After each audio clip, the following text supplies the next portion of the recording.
My name is Samuel Badekale. I hail from the city of Ijebu-Ilese in Ogun State, and I grew up in the popular city of Mushin, where I had my primary and secondary education before coming down to UNILAG. My name is Haroun Adebakin, and I'm very passionate when it comes to learning and building innovative and creative solutions. Yes, all by God's grace, I've been able to graduate as one of the 2 overall best graduating students from the Department of Cell Biology and Genetics with perfect CGPA. Of course, I've got a very strong background in cell biology and genetics already, and I'm still looking to leverage artificial intelligence, not just for healthcare, but even for other sectors. And in addition to that, I have a passion for languages. So I was a student at the Convocation Institute also. And I have learned some of the Arabic language also to an extent. My primary education was I attended SEPAC Comprehensive School for my primary education. And my secondary school education was Dren College, also at Mushin, both schools are at Mushin. Then I transitioned down here into the University of Lagos for my tertiary education in cell biology and genetics, where I've graduated as the best graduating student with a perfect cumulative CGPA of 5.0. Yeah, my primary education and secondary education were both in Abeokuta, not in Lagos. That's Abeokuta, Ogun State. I attended St. Bijita Nursery and Primary School. And after St. Bijita, I went on to attend Abeokuta Grammar School. And let me just say a little point about attending Abeokuta Grammar School, and that is that when people hear that you attended a grammar school, a public school, they tend to wonder, is it really possible for a person that has attended a public school to achieve amazing feats?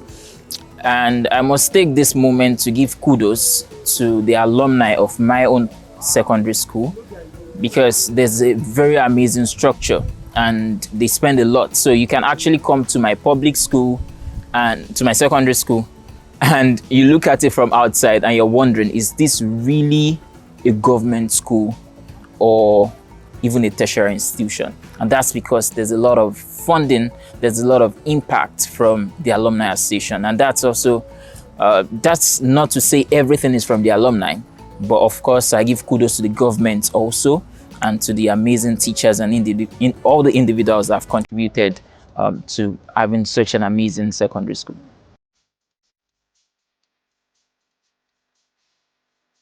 No, definitely not.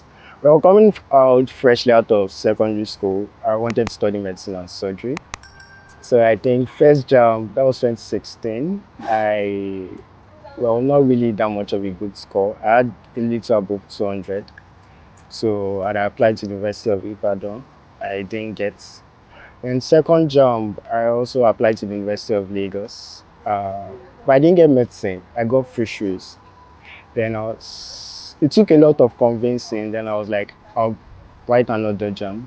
But instead, during that period of actually picking a course for another JAMB, there was this moment of self-reflection.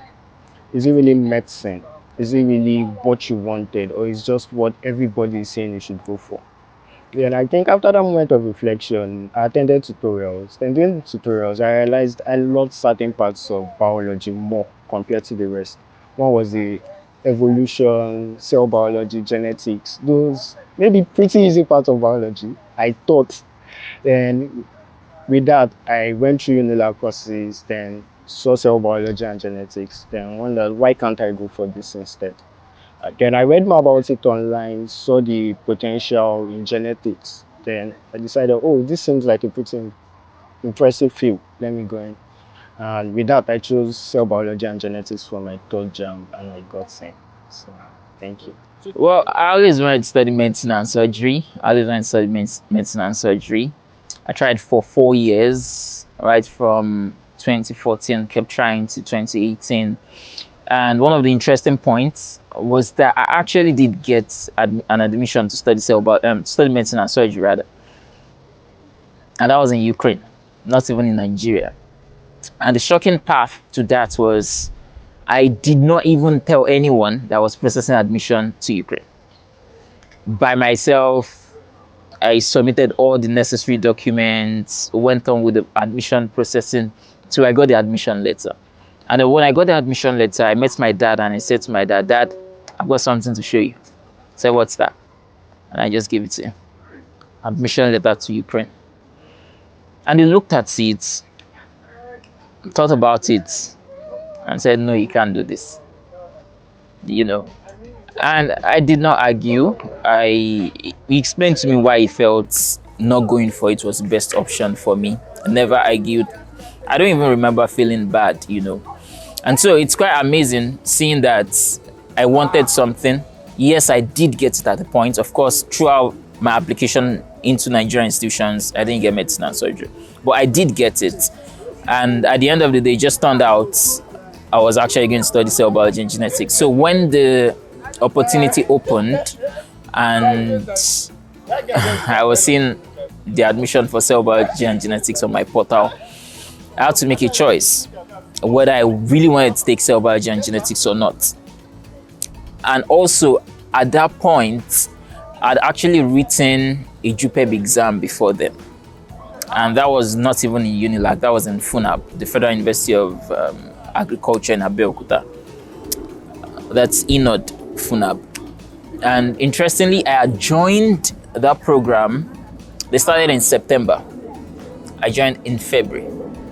And all by God's grace, within a very short time, I was already among the best students there. I'm not saying I'm super this or that, that's not what I'm saying.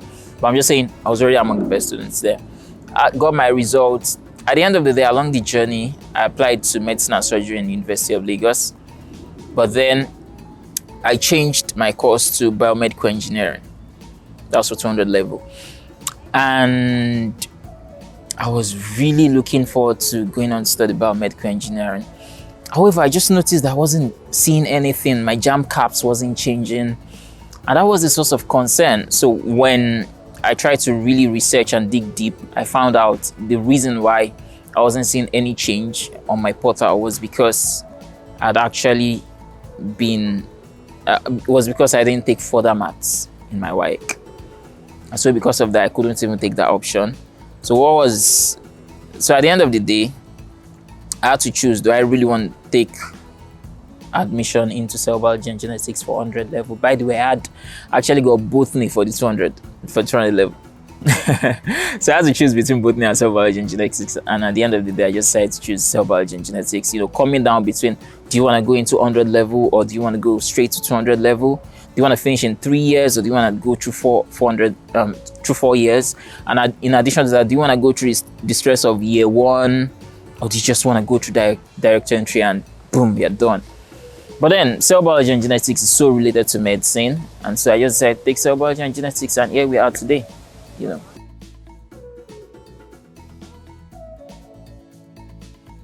And when did it occur to me that I would likely graduate as the overall best? It's actually always been the mindset. The mindset has always been to be the best, but it was a question of, is it achievable? So there's one thing that's required. There's a mindset that's required. However, it's not enough to just dream. As they say, a good dream is half the journey. You need to take the actions. And then even after you take the actions, the question comes, can you actually reach it? But then it's not about doubting. It's about having that willingness to grind, to, like as they say, the seeker, the one who aims for something that's lofty, must be willing to pay the price. So, till my last semester, it was just grinding, and never stopping till the dream actually came true. Did it occur to me? I think from start in 100 level, I would say no. Obviously, I was already on a 5.0 as of year one. But in a department like cell biology and genetics, nothing is certain until proven.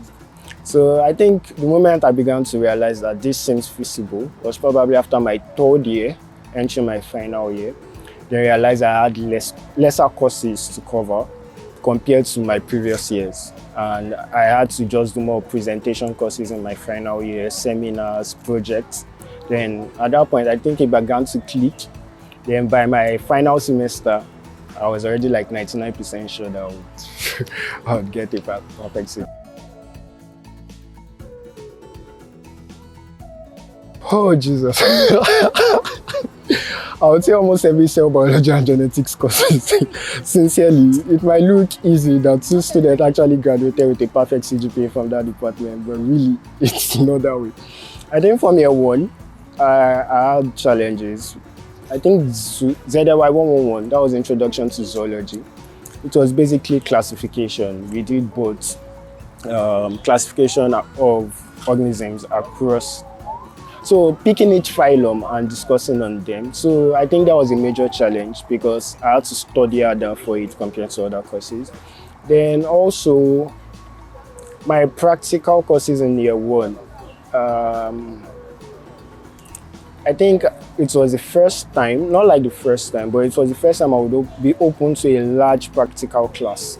So having to get a hand over it, like having to understand what this is about. I've had little practical classes in secondary school, but in UNILAG, you have to either do it yourself or do it with a team. So technically, it's either you know what you are doing. Once they've explained, it's up to you to figure it out based on the explanation. So I think those were a challenge in my early days. With that, I overcame. Then molecular biology courses, 300 level and 400 level courses, and cytology. Oh Jesus, cytology. Those courses were amazing to put. But yeah, we scaled through eventually. But yeah, I would say it was an easy journey. Thank you. Yeah, there were several courses that were challenging. One of them was FSC 114. That's mathematics. And I'd actually, over the past years, I had not really done much maths, right? And now I was dropping into maths. And one of the things to that course was the fact that I completed the old textbook that the department provided us. And I opened the past question, I didn't know. Like, you could really see several questions and I could not really solve many of them. And that's one of the points that students really need to get. The standard is not measured by your own assumptions. The measure is the requirement from those who are setting the exams. And that's why I always say to students, you need to find the standard. And that can be by asking your seniors, that can be by asking even the lecturers, that can be by solving past questions. You just need to find the standard. That can be by being a person that's guided by insights rather than just making assumptions, this is how this course should be.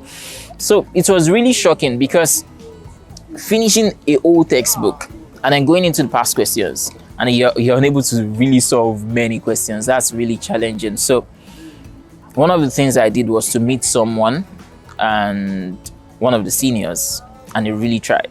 It was really amazing when I would ask him a question and within a minute or two he's done answering to it. So that was a challenging course. There was also CBG 315, there was molecular biology, there was cytology. By the end of the day, here we are today.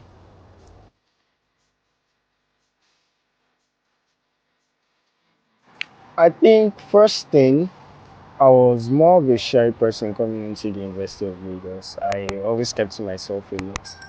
Then having a perfect CGPA, especially in your first year, throws you into the sum of a kind of limelight, in which everybody begins to look at you as a kind of an exceptional student. Then I think I began to feel so much pressure. I think that was my major challenge, and I began to have this anxiety. Then also I developed this form of imposter syndrome, in which was I really the one achieving this, or am I really that smart to actually have had a perfect CGPA and all? So I think that was a major challenge I actually encountered. And with that, I started a club, which we partnered with the University Counseling Unit, titled called Student Mental Health Advocates. So it was to create awareness on mental health conditions surrounding students and the likes. So that was a major challenge. Then also having to balance certain activities with academics too. That was also another challenge because priorities. I remember in my first year, I was more involved in church activities, and we had a meeting overnight, and I had exams the next day. which was one of the toughest exams you write in year one, FS 114. That's mathematics. And I had to be there because I'm bringing people along to represent the church. And I had to be there to actually ensure things go well. Then I also had my personal exams to read. That was a good example. So I remember going from the meeting to the exam hall, then from the exam hall back to the meeting, and a whole lot of stress too. So eventually, by God's grace, but I made sure I prepared well for the exam though, not just to leave things to chance and all of these things. But yeah, having to handle quite a number of things at the same time, then combining them with academics was another one, a major challenge I would say. Then I think those were it majorly. Outside academics, one of the things was being the person that was chasing a lot. And I usually say that I'm the person that had one foot outside UNILAG. So at a point in my first year, that was my second semester, I was just walking along the school and then I saw a banner. It was a banner for the Confucius Institute. And so I said to myself, wow, this is really nice. I can actually go on and study the Chinese language. By the way, one mindset I had was, I'm sorry to say this, I wanted to study medicine and surgery, and I was coming in for cell biology and genetics. But then I knew that guys that are studying medicine devote a whole lot of time. And I had this thought that cell biology and genetics may not be as demanding, right? With all due respect. So I wanted things that were more challenging. Yes, I wanted the best from cell biology and genetics, but also I wanted more challenge. And so I picked up the Chinese language, and balancing the two was really difficult. I'll give you more information. After I wrote my first level HSK1 exams, that is called 200 over 200, I couldn't keep up. I couldn't go on to HSK level 2. I had to stop because of schoolwork. And later on, when I had to go back again to HSK level 2, so I wrote HSK level 1 twice. When I went back to HSK level 2, I had forgotten a lot. So I needed to pick it up again. And at that point, it was still me combining it with schoolwork. Because one of the things about knowledge is that it's like a chain. You know a rosary, right? You know a rosary. If there's a break in a rosary, if you try to join it back, does it look the same? Never looks the same. So in order to get the best out of your learning, you need to be consistent. And it's like a chain. Once it's broken, the same thing with a rope. If you cut it, you're never going to be able to join it back as it was. So one thing that's very essential for students is ensure that your learning is connected. Every day, try to do something, no matter how little. As long as you're consistent, you're going to find that you just keep growing, right? So I went back again, wrote HSK level 1 again, and then I got 200. I got 200 over 200 again. So it was challenging managing both. I was also a footballer. I was the captain of the football team, the number 10. I like to say the fulcrum of the team. I like it when the whole thing revolves around me. I'm playing a free role and I'm just dancing around the pitch and just enjoying myself. Yeah, so combining that to, the period when I decided to go into data science and started learning data science, there was a time when I had to be in Ikorodu 3 days in a week. And that left me with just like 3 days for schoolwork. Aside that too, there was that period when I had to go for Arabic classes, and then I was learning the recitation of the Quran also. So putting all those things together, and yet you also have to show up for some other things. There's life in general. So it's quite challenging. However, you find that irrespective of what you go out there for, if you don't get it, if you're unable to pick the things that you aim for, when you look back, you wish you've done more. Right? So I think that people should not really see challenges as challenges, but rather they should see challenges as opportunities to grow and do things more. Irrespective, no matter how difficult it is, just go for it.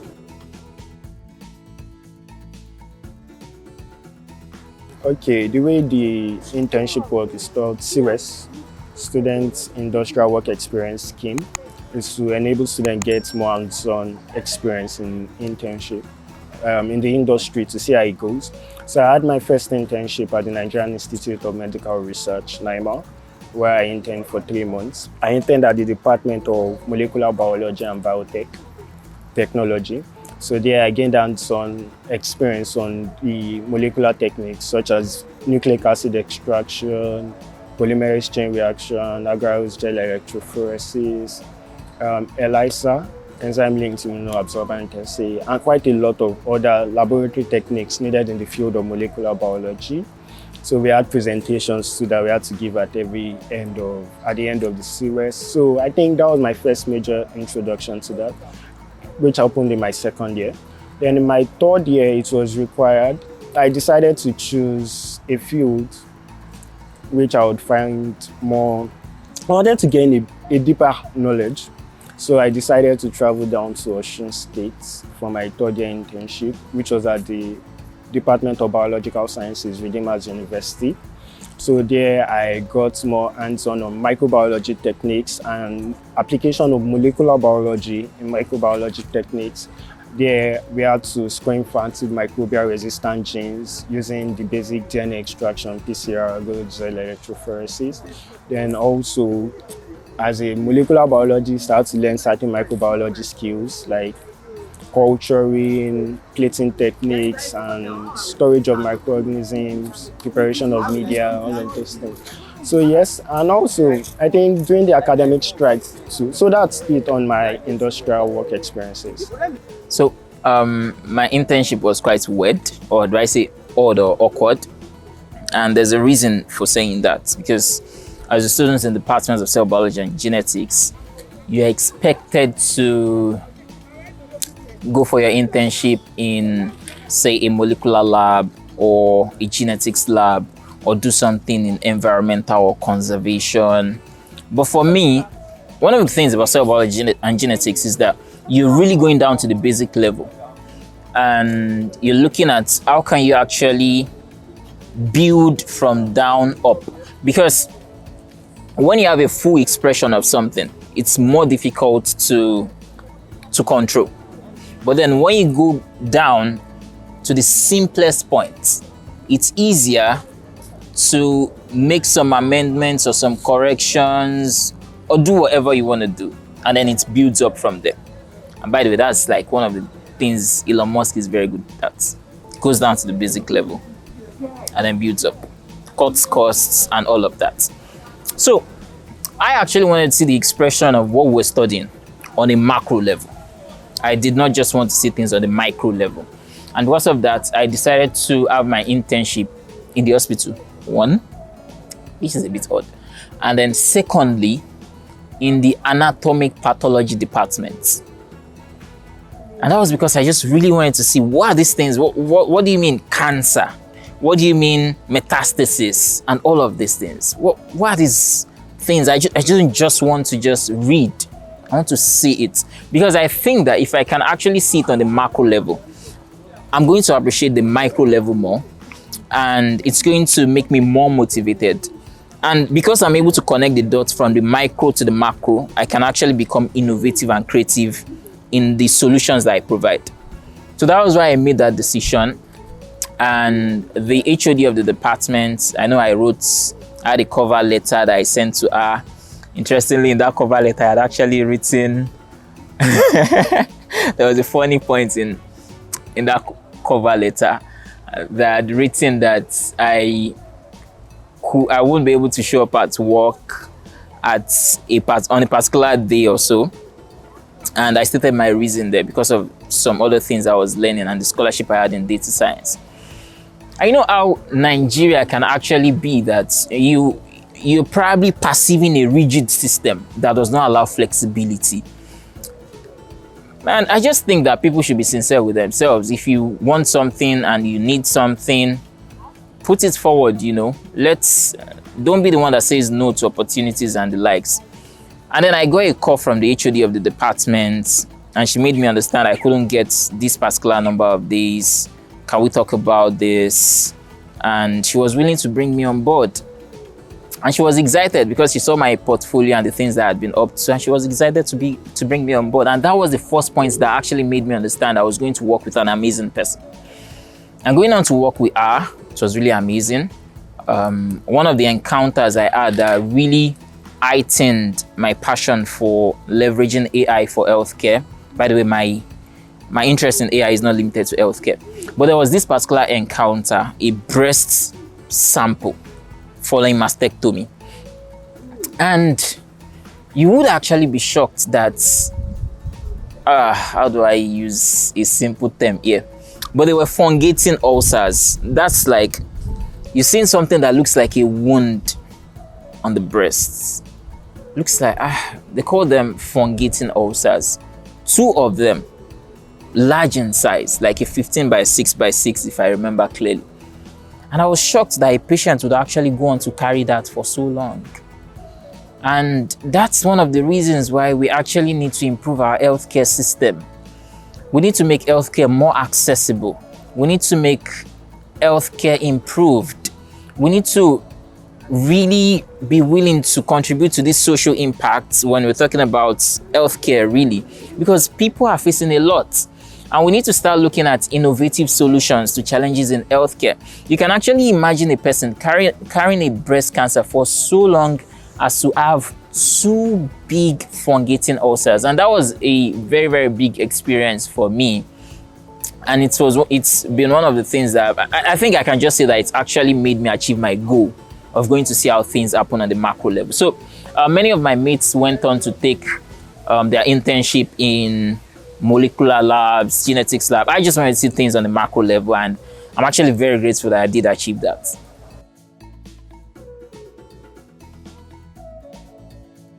Oh, yes, I did. I won the Federal Government of Nigeria Scholarship Board, which was given, yeah. Then I also won the Encourage Science Initiative Undergraduate Research Grant. That was in my final year, to help students actually having their projects and the support with cash prizes. To mention just those 2, and I think those are the major 2 I would have to point out. Yeah, there was the Ogun State bursary.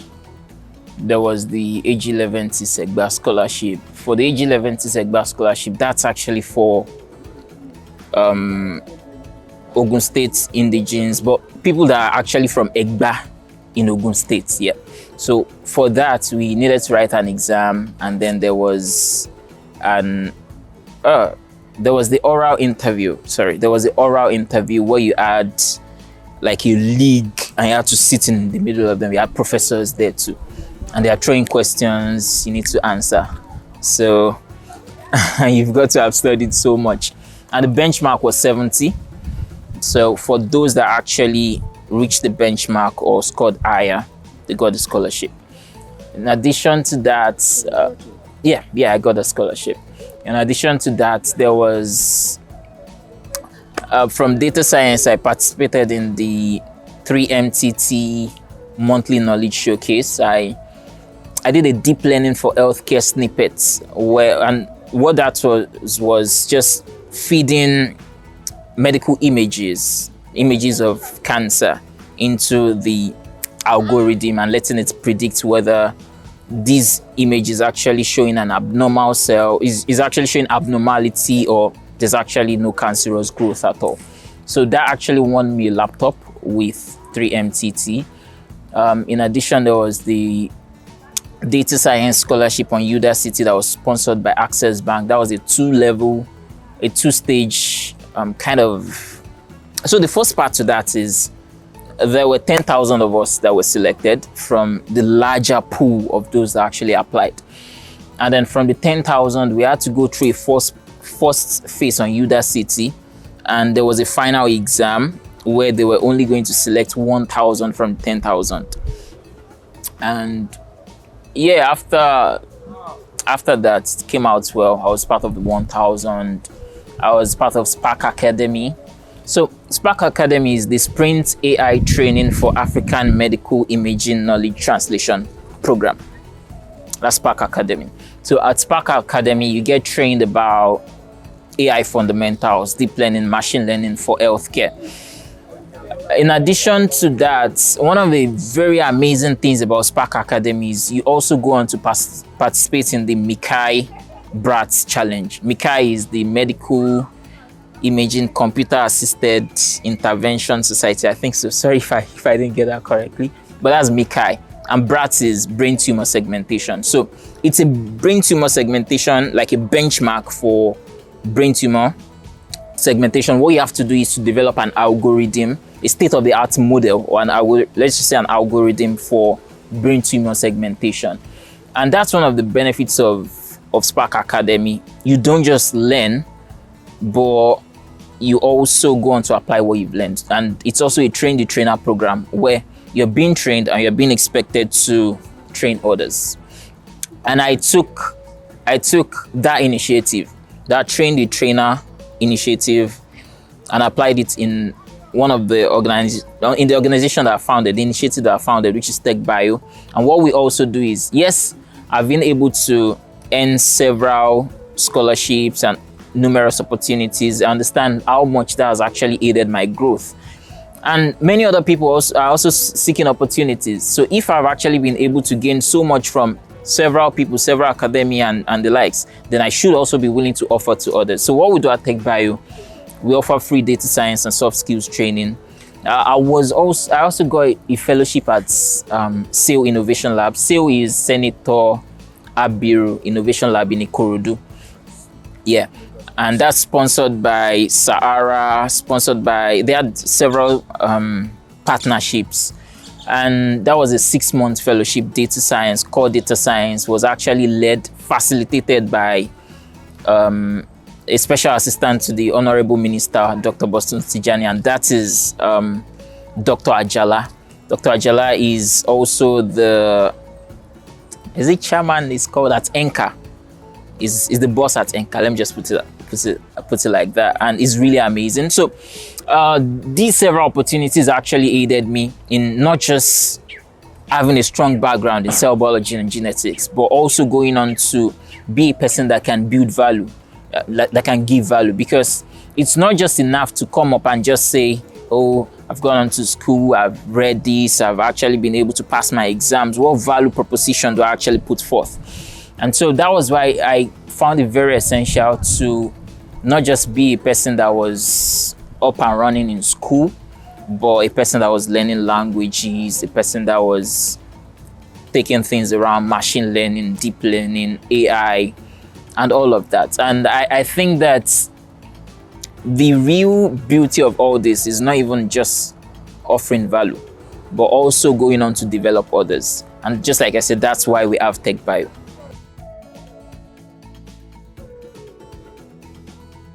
Sincerely, I did at every point. Coming into the university from Mushin, I think a year before I gained admission into the University of Lagos, there was this person from my community too.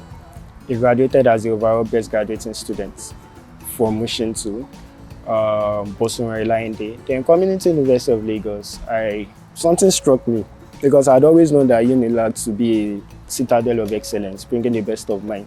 And I realized that truly someone from my environment could achieve that. So obviously, if I put in the hard work, diligence, and put in prayers too, knowing that it's not just by my abilities, but by God's grace, and say that a man diligent in his business, he shall stand before kings and not mere men. So I decided to do that. So it was like a role model I looked up to coming into UNILAG.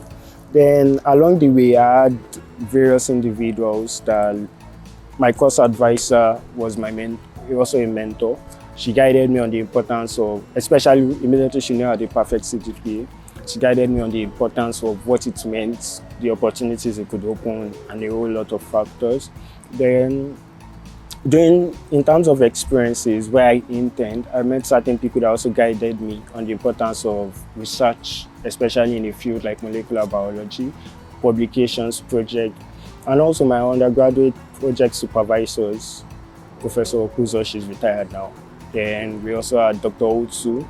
So they both guided me on the importance of presentations, especially in conferences, how you should always do that. And I think they even sponsored a conference which I attended. and yeah, just to show me that this thing is actually important in sciences and all of those things. So thank you. Role models.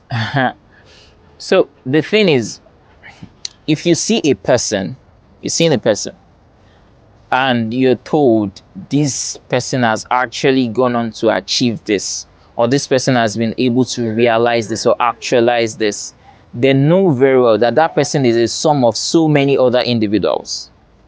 That person is never going to be a single person.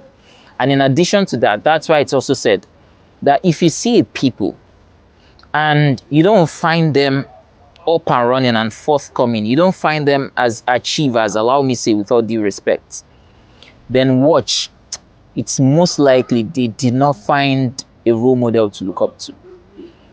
So that's to say, and then if you actually take it from the very first statement I said, when we had the speech at the convocation ceremony, myself and my colleague Samuel, first thing I said was, I've been able to achieve this feat by standing on the shoulders of elders. And there were several elders. I'll say something else in addition to that. One of my role models, yeah, she said something to me. One of my mentors, she said something to me. By the way, this is someone I've never seen. We've never seen face to face. And I have several people like that, people that just hear about you and they're like, wow, you've been able to do this and this. Okay, come on board. Let's bring you on board. We need to ensure that you actually reach the top. She said something to me. She said, Haroun, on your journey, I want you to stand on the shoulders of elders. I don't want to mention names because I think there are so many that if I start mentioning names, one or the other will feel left out. The statement goes, maybe I could not reach the lands, but I can reach them with my ears. So you don't have to go through all this. You don't need to have all the experience, but you need to be willing to actually stand on the shoulders of elders, people that have actually had the experience. They face some challenges, some failures, those that have even reached their goals. Yes, we're actually very playful. Sincerely, you will not even realize that these two guys are probably have the same CGPA also. So I would say first thing, have good course advisor. I think that was one major thing that helped us. The moment she knew she had two students, she called us and told us, explained how a university student community works. That it's not a competition, but rather it's actually helping each other to actually achieve your goals. So I think from that moment, there was no tension. You know that everybody can achieve a 5.0 if possible. And I think that reflected to the entire class because apart from even our department producing two 5.0s, we had 14 first class students from the same department. We had about 47 2-1 second class upper students, and about 59% of the class graduating with a second class upper and above. So I think that reflected to the entire class that it's not really about a competition, but rather it's about helping each other achieve goals together. So yeah, it wasn't like how people would see it. That was competition, this, there. It was more of, you won't even know to tell.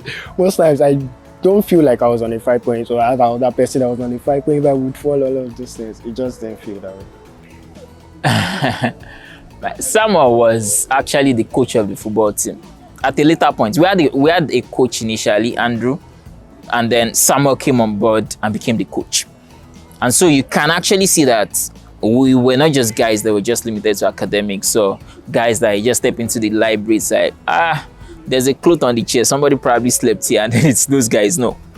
We also had things about extracurricular and extracurriculars. For me, I was the captain. I love football. I love football so much. And I love being the 10 at the central position. Sometimes I play on the left wing. But like that 10 is really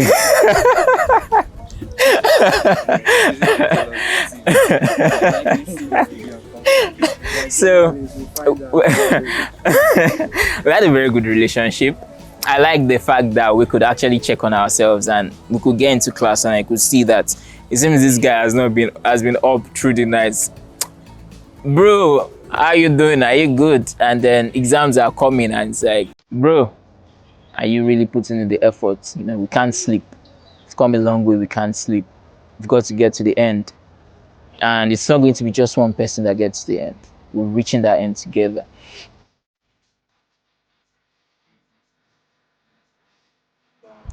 Well, my future plans remain to further my education, further studies, going for masters and post, becoming a doctor. And most important thing is actually helping lives to me. I the opportunity to actually help people, especially through research, and that's what CBJ offers, in which you have the opportunity to work on research projects that could eventually help not just one, but a whole lot of people you couldn't imagine based on how well your research do. So I think, and that's one thing I've always tried to reflect. So further studies, go for postgraduate studies, and also help people along the way. And with that, trying to combine both, I started an initiative, which was the Skill Up Initiative, which was to train students with digital skills that they need to survive in the digital age.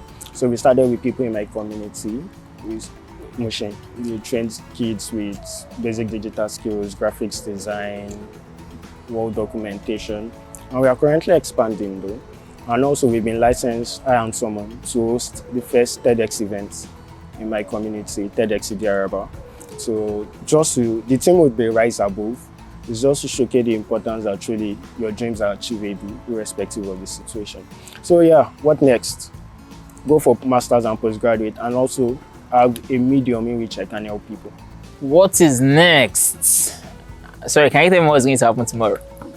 It's a challenge. It's a challenge. It's a challenge. You tell me what's going to happen tomorrow, and I just pew. Nobody knows tomorrow. And here's the thing: so many people look.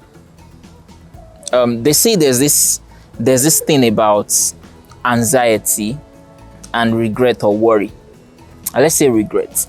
They say regret is associated with the past. When you look back and it feels like, why did I do this? Or why didn't I do more? And anxiety is when you are looking at the future and it feels like, what is it going to be like? I think it's actually ideal to take it a step at a time. I'm very open to opportunities in industry and academia. Of course, I want to grab a PhD. But of course, I'm very excited when I get into innovative projects, things that are really creative and scalable. I like that. And because of that, I don't have a rigid mindset. I'm very open-minded, whether it's industry or academia, as long as I'm doing something that's creative and innovative, not something routine. Some tasks are so routine. I apologize. I just have to say this. I don't think that's really my thing. But if it's creative, we're sitting down and thinking, how do we actually take this thing to the next level? And how do we actually make this thing improve lives? And how do we ensure that there's more impact, whether that's economic impact or political impact or social impact? And that's why, I didn't mention this. I'm also interested in policy. I myself and a colleague who is actually a member of my class too. In fact, he was the president of the department. That's Adegite. We both participated together in the DOA, that's Doing Good Work in Africa, National AI Policy Challenge. And that was actually a challenge to develop a regulatory framework, a policy for Nigeria's one of these sectors, education sector, healthcare sector, or intellectual property. For us, we actually chose the healthcare sector. And this was a challenge that was accepting entries from people of Nigerian descent, whether you're an undergraduate or graduate, as long as you're of Nigerian descent. And it was open globally, exposed to, the diaspora. And that was actually a time when we were very busy, but we decided we're going for this. We went for it, and our submission came out as first place, So I'm also interested in policy. I don't know. I guess we are going to see. But if you tell me what tomorrow holds, I think I can know better.